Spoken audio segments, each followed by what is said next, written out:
오늘 시편 7장을 읽었는데 제목이 붙어 있지요. 여러분 성경에도 제목이 붙어 있을 것입니다. 다윗의 시가요온이라는 제목이 붙어 있습니다. 시가요온이라는 게 뭘까요? 두 가지 의미를 갖고 있어요. 첫 번째는 열광적인 노래, 열정적인 노래를 의미합니다. 또 하나의 의미가 있는데 정반대의 또 의미예요. 슬픔의 노래, 비탄의 노래, 이런 의미를 동시에 갖고 있는 단어가 이 시가요온이라는 단어입니다. 성서신학자들은 이 시편 7장을 비탄의 노래라고 분류합니다. 그런데 제가 이 시편 7장을 여러 번 읽어보니까 이건 비탄의 노래가 아닙니다. 열정적인 노래입니다. 다윗이 하나님을 열망하면서 열정적으로 부른 노래입니다. 여러분, 다윗이 왜 하나님을 뜨겁게 열망합니까? 열정적으로 노래합니까? 오늘 말씀을 보면 다윗이 갖고 있는 두 가지 분명한 확신이 있는 것을 발견하게 됩니다. 첫 번째 확신은 뭡니까? 내가 피할 곳은 오직 하나님밖에 없다. 내가 피할 분은 오직 하나님이시다. 이 땅에 그 어디에도 내가 피할 곳은 없다. 오직 하나님만이 나의 피난처시다. 이 확신이 그에게 있어요. 그러니 그 하나님을 향하여 마음이 뜨거운 겁니다. 그렇죠? 두 번째는 어떤 확신을 갖고 있는가 하면 하나님은 불의를 심판하시고 정의를 이루신다라는 확신입니다. 비록 불의한 자가 득세하고 정말 악한 자가 선한 자로 둔갑하고 그런 정말 모순된 현실 가운데 있을지라도 그러나 하나님께서는 결국 그 불의를 심판하시고 정의를 이루실 것이다 라는 이 확신이 다윗에게 있는 겁니다. 그래서 뜨겁게 하나님을 노래하는 노래가 이 시편 7장입니다. 여러분 1절을 보세요. 내가 주님께 피합니다. 나를 쫓는 자들로부터 나를 구원해 달라고 뜨겁게 하나님을 찾지 않습니까? 1절 말씀, 여호와 내 하나님이여 내가 주께 피하오니 나를 쫓아오는 모든 자들에게서 나를 구원하여 내소서라고 했습니다. 2절에 보면 하나님이 날 구원해 주시지 않으면 나는 대적들에게 다 물어뜯기고 말 것입니다 라고 하나님께 호소해요. 2절, 건져낼 자가 없으면, 하나님이 날 건져내 주시지 않으면, 이런 의미죠. 그들이 사자같이 나를 찢고 뜯을까 하나이다. 여러분, 오직 하나님만이 자기가 피할 뿐이에요. 하나님만이 자기의 피난처입니다. 그래서 하나님, 날 건져내 주세요. 이 절박한 상황에서, 어려움에서 나를 건져내 주세요. 하나님 날 건져내시지 않으면 나는 그 악한 자들에게, 대적자들에게 다 물어뜯기고 말 것입니다 라고 호소하고 있는 거예요. 여러분 14절에 보면 그 악한 자들이 어떤 사람들인가? 죄와 거짓을 잉태하고 출산하는 자들이라고 해요. 여러분 14절 말씀 보세요. 악인이 죄악을 낳으며 재앙을 베어 거짓을 낳았도다.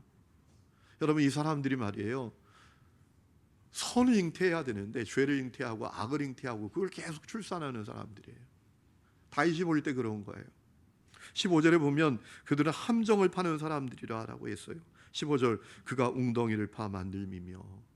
이 악한 자들이 다윗을 빠뜨리려고, 다윗을 제거하려고, 다윗을 죽여 없애려고 함정을 파 만든다라는 거예요. 여러분, 그런데 다윗에게 확신이 있어요. 내게 하나님이잖아. 그 하나님 나의 피난처잖아. 세상에 하나님 외에 그 누구에게도, 그 어디에도 자기에게 피난처가 없어요. 그래서 하나님께 자기를 구원해 달라고 호소하는 거예요. 여러분 이런 생각을 해봅니다. 다윗을 이렇게 힘들게 하고 고통스럽게 하는 이 대적들은 누구를 가리키는 걸까요? 여러분 1절에 보면 다윗의 시가요온하고 그 다음에 부제가 붙어 있잖아요. 여러분 성경에도 붙어 있죠? 뭐라고 붙어 있습니까? 베냐민인 구시의 말에 따라 여호와께 드린 노래라고 했습니다. 여러분 구시라는 사람이 어떤 인물입니까? 우리가 이 구시라는 사람이 어떤 인물인지는 정확하게 알지 못합니다. 그런데 추측해 볼 수 있는 게 있어요. 이 구시가 어디 사람이라고요? 베냐민 지파 사람이래요. 여러분 그러니까 이 구시가 누군지 우리가 상상해 볼 수 있는 것입니다. 다윗을 제거하려고 했던 베냐민 지파의 사람들, 사울과 같은 지파의 사람들. 그래서 다윗을 제거하려고 했던 것이지요. 사울의 측근으로 있으면서 모든 기득권을 누리는 세력들, 의미할 수 있어요. 그 가운데 하나가 베냐민 지파의 사람 굿이에요. 여러분, 사울이 베냐민 지파이잖아요. 그래서 이 베냐민 지파들이 기득권을 누립니다. 여러분, 이 세상의 독재자들이 또 압제자들이 왜 존재합니까? 그들 옆에서 기생하는 기득권을 누리는 사람들이 있기 때문입니다. 저 북한의 김정은이 왜 저렇게 멀쩡하게 살아있고 권력을 누리고 있습니까? 그 주변에 있는 사람들이 다 그 기득권을 누리기 위해서 도와주기 때문입니다. 합세하기 때문입니다. 우리나라에도 똑같죠. 정치계를 보면 똑같은 거 아닙니까? 지금 이 베냐민 지파 굿이 사람, 굿이라는 인물이 그런 인물이에요. 사울이 베냐민 지파이니까 같은 베냐민 지파로서 기득권을 누리는 거예요. 사울 옆에서. 그래서 다윗을 공격하는 겁니다. 왜냐하면 사울이 왕의 권위를 잃어버리면 자기들이 기득권 다 잃어버리잖아요. 그러니까 저 다윗을 죽여야 되는 거예요. 다윗을 제거해야 되는 겁니다. 다윗의 싹을 잘라야 되는 거예요. 여러분, 사무엘상 24장 9절에 보면 다윗이 사울에게 항변하고 하소연하는 내용이 나오죠. 그렇게 항변하잖아요. 다윗이 당신을 죽이려고 한다는 얘기를 왜 믿으십니까? 그 측근들이 계속 다윗이 당신 죽이려고 그래요. 다윗이 당신의 왕위를 빼앗으려고 해요. 계속 그렇게 얘기한단 말이에요. 그래서 사울이 다윗을 그렇게 죽이려고 하잖아요. 그래서 사무엘상 24장에 보면 다윗이 사울에게 항변합니다. 내가 당신을 죽이려고 한다는 얘기를 왜 믿으십니까? 왜 그 얘기에 넘어가십니까? 나 그렇지 않은데, 나 그런 마음 1도 없는데, 그렇게 항변해요. 아마도 이 굿을 비롯해서 사울의 측근들, 베냐민 지파의 사람들이 다윗을 제거하고 다윗을 죽이려고 엄청난 음모와 공격을 했던 것 같아요. 그 한가운데 다윗이 있는 거예요, 지금. 그래서 너무나 안타까움으로 하나님께 호소하는 거죠. 우리가 주목해야 될 것은요, 다윗은 그렇게 어려운 현실 속에서도 오직 하나님께 희망을 두고 뜨겁게 하나님을 의지하고 갈망하는 것입니다. 오직 하나님만 나의 피난처시다. 이 세상 어디에도 하나님 외에 나의 피난처는 없다. 이 열망으로 하나님을 향하여 뜨거운 마음을 갖고 있는 거예요. 여러분, 오늘 우리의 모습을 한번 돌아보시면 좋겠어요. 오늘 우리에게도 어려움이 많지 않습니까? 우리가 사는 인생도 쉽지 않잖아요. 그렇죠? 오늘 하루 정말 쉽지 않은 하루를 사셨잖아요. 세상에 나쁜 놈들은 왜 그렇게 많습니까? 세상에 악인들은 왜 그렇게 많습니까? 세상이 전쟁터 같고 정글과 같잖아요. 그 한복판에서 우리가 살아가지 않습니까? 여러분, 그런데 그런 현실 속에서 살아가는 우리들에게 하나님을 향한 마음은 어떻습니까? 우리도 다윗처럼 하나님을 향한 마음이 뜨겁습니까? 당신만이 나의 피난처이십니다. 당신만이 나의 피난처십니다. 오직 당신만이 나의 피난처십니다. 이 마음으로 하나님을 향한 마음이 좀 뜨겁습니까? 혹시 동가식 서가숙 할 수 있다는 그런 마음으로 믿음의 길을 걷고 계시지 않습니까? 동쪽 집 가서 밥 먹고 서쪽 집 가서 잠자고, 잘못하면 우리가 신앙생활을 두 마음으로 할 수 있다는 거예요. 오직 하나님 이 마음 없이도 얼마든지 살 수 있다고 여길 수 있단 말이에요. 혹시 여러분들 가운데 그런 마음이 있다면 이 밤에 변화되는 은혜가 있기를 주의 이름으로 축원합니다. 하나님 말고 누구에게도 우리에게 도움을 받지 못해요. 오직 하나님만이 나의 산성, 나의 구원, 나의 요새, 나의 피난처이십니다. 이 믿음을 가지시기를 축원합니다. 하나님을 향한 여러분의 마음이 다윗처럼 뜨거워지기를 축원합니다. 여러분, 그런데 오늘 말씀을 보면 이 다윗이 하나님을 찾고 하나님의 도움을 호소하면서 했던 고백이 있습니다. 이런 고백을 합니다. 하나님, 나는 결백합니다. 나는 그 죄인들, 악한 자들에게 쫓길 이유가 없습니다. 만일 저에게 죄를 찾으신다면 제가 그 죄값을 얼마든지 받을 수 있습니다. 라고 고백을 해요.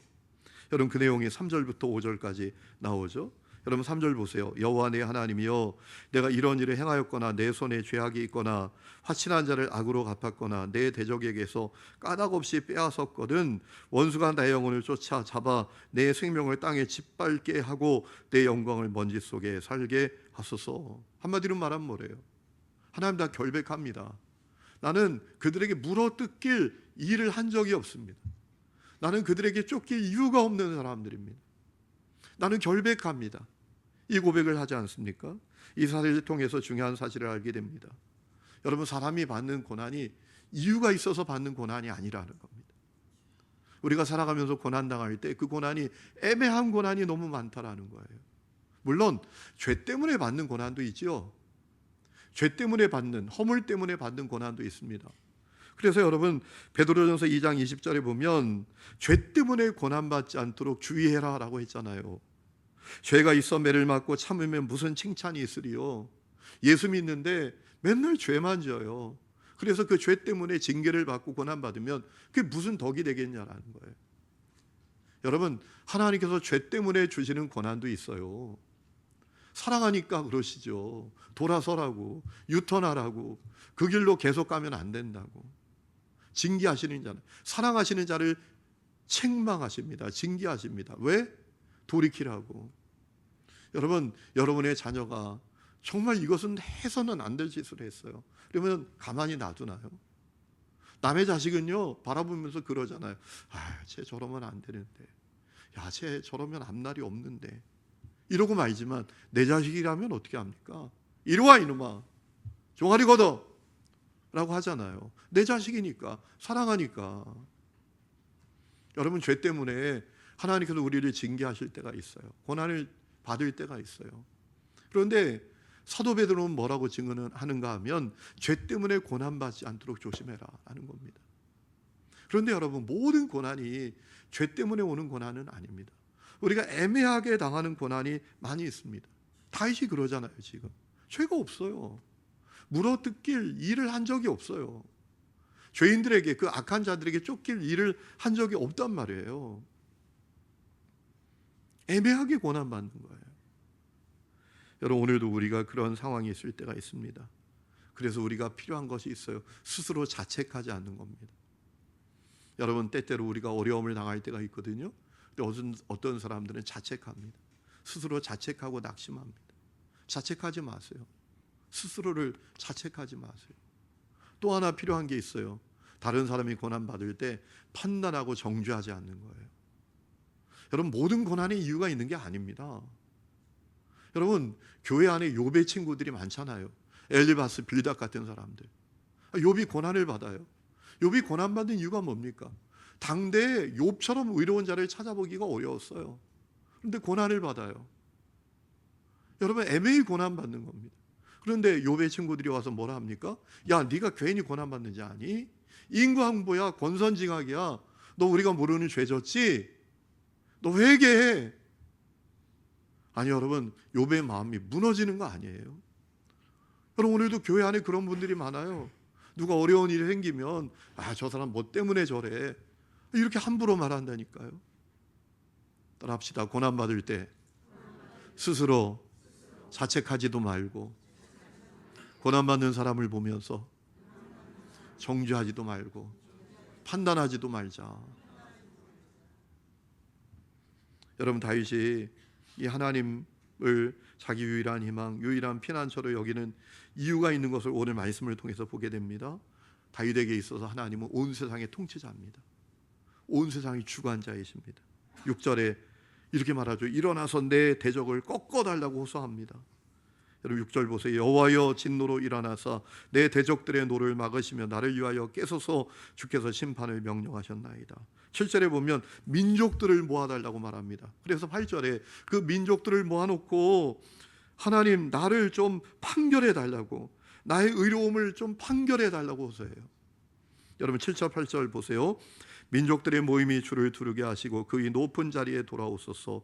여호와께서 만민에게 심판을 행하시오니 여호와여, 나의 의와 나의 성실함을 따라 나를 심판하소서라고 했어요.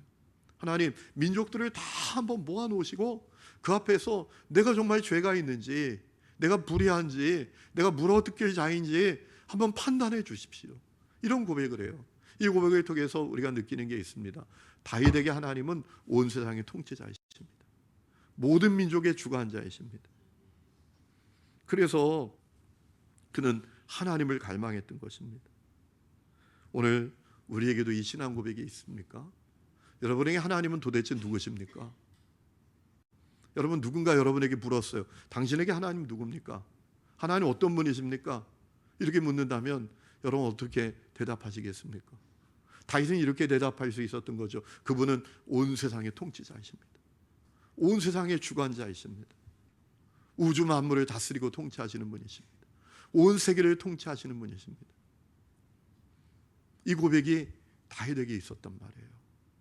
여러분, 고백이 하나님을 향한 바른 믿음이 우리의 태도도 결정하고요, 우리의 기도도 결정하고요, 우리의 신앙의 자세도 결정합니다. 하나님이 온 세상의 통치자이셔, 온 세상의 주관자이셔. 하나님이 그저 어떤 민족의 신, 가정의 신, 뭐 운세를 결정하는 그런 정도가 아니라 온 세상의 통치자시다라는 게 믿어지면 그 하나님을 향한 열망이 달라진다니까요. 태도가 달라진다니까요. 기도도 달라진다니까요. 사실은 하나님을, 죄송하면 이런 표현 써서, 시다바리처럼 여기니까 기도도 그냥 희미한 거예요. 여러분, 이사야 50장에 보면 이사야가 놀라운 고백을 합니다.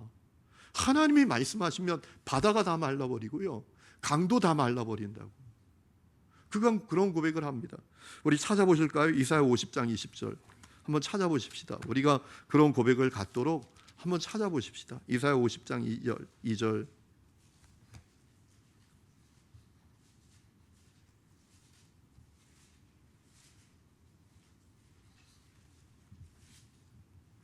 이사야 50장 2절 다 찾았으면 아멘. 우리 다 같이 읽어봅시다. 시작. 내가 왔어도 사람이 없었으며 내가 불러도 대답하는 자가 없었으면 어찌 됨이냐. 내 손이 어찌 짧아 구속하지 못하겠느냐. 내가 어찌 건질 능력이 없겠느냐. 보라, 내가 꾸짖어 바다를 마르게 하며 강들을 사막이 되게 하며 물이 없어졌으므로 그 물고기들이 악취를 내며 갈아여 죽으리라. 아멘. 하나님 누구시라고요? 하나님 말씀만 하시면요, 바다가 다 말라버립니다. 하나님의 말씀만 하시면 강들이 다 사막처럼 변할 수 있어요. 할렐루야. 하나님 이런 분이십니다. 그런데 하나님이 이런 분이신 것을 모르니까 어떻게 해요? 불러도 대답이 없는 거야. 하나님의 손이 짧다고 생각한다는 거예요. 오늘 여러분에게 그렇지 않습니까? 오늘 여러분에게 하나님 누굽니까 도대체? 여러분에게 하나님 누구십니까? 여러분, 이거 대단히 중요한 문제입니다. 우리가 교회 다니는 것보다 더 중요한 문제입니다. 나에게 하나님은 누구냐? 다윗에게 하나님은 온 세상의 통치자, 역사의 주관자이십니다. 그래서 그는 하나님을 향해서 마음이 뜨거웠던 거예요. 여러분, 왜 신앙생활 하는데 라오디게아 교회 성도들처럼 그런 마음을 갖고 신앙생활 합니까? 차지도 않고 뜨겁지도 않아요. 이거 믿는 것도 같고 안 믿는 것도 같고, 기도하는 것 같기도 하고 안 하는 것 같기도 하고, 이런 상태에 머물러 있는 거죠. 하나님을 바로 알지 못하는 거예요. 하나님 역사의 주관자이시다. 이 믿음이 여러분에게 있기를 주의 이름으로 축원합니다. 여러분, 확실히 믿으시기를 축원합니다. 확실히 믿으시기를 축복합니다. 제가 부산에 사역할 때 보니까요, 절에 다니다가 예수 믿는 사람들 있잖아요, 확실하게 믿어요. 왜냐하면 그 사람들이 절에 다니면서요, 그 지성 드리고 공 드리는 거 보면요, 와, 대단해요, 대단해. 막 천일 기도를 해요. 천일 기도, 절에 가서. 그래서 그렇게 우상 숭배하다가 예수 믿으면요, 그 습관은 따라오더라고요. 확실히 믿더라고요. 여러분도 확실히 믿는 분들이 되시기를 축원합니다. 복음화율 8%밖에 안 되지만 그 8%가 확실히 믿어요. 제가 가보니까. 제가 익산에 사역했는데요, 거기는 복음화율이 34%입니다. 전국에서 최고예요. 그런데 문화의 종교인, 가문의 종교인이 투성이에요. 확실히 안 믿어보면. 다 믿는 것 같아. 교회는 다녀. 그런데 진짜 믿는 게 아니야. 하나님을 향한 마음이 뜨겁지 않아요. 그래서 그 삶에 믿음의 역사가 없어요. 믿음의 역사. 여러분, 하나님을 향한 마음이 달라야 태도 달라지고 기도도 달라지고 하나님을 향한 자세도 달라지는 거예요. 여러분, 하나님 우리에게도 창조주, 역사의 주관자, 세상의 통치자, 이 고백이 우리 가운데에도 있기를 주의 이름으로 축원합니다. 여러분, 뿐만 아니라 다윗이 하나님을 찾고 하나님을 뜨겁게 간절히 바라보고 또 그분의 도움을 호소했던 또 하나의 이유가 있는데요, 하나님은 모든 것을 다 아시는 분이에요. 사람의 마음과 양심까지도 다 살피시는 분이세요. 여러분, 9절에 그 고백을 하죠. 우리 9절 말씀 같이 읽어보실까요? 다시 시편 7장으로 돌아와서 7장 9절 말씀 읽어보십시다. 시작. 악인의 악을 끊고 의인을 세우소서. 의로우신 하나님이 사람의 마음과 양심을 감찰하시나이다. 아멘. 하나님은 어떤 분이시라고요? 사람의 마음과 양심까지 다 감찰하시는 분이시래요. 여러분, 그러니까 무슨 얘기예요? 하나님 앞엔 어떤 것도 감출 수 없어요. 하나님 앞엔 어떤 비밀도 있을 수가 없어요.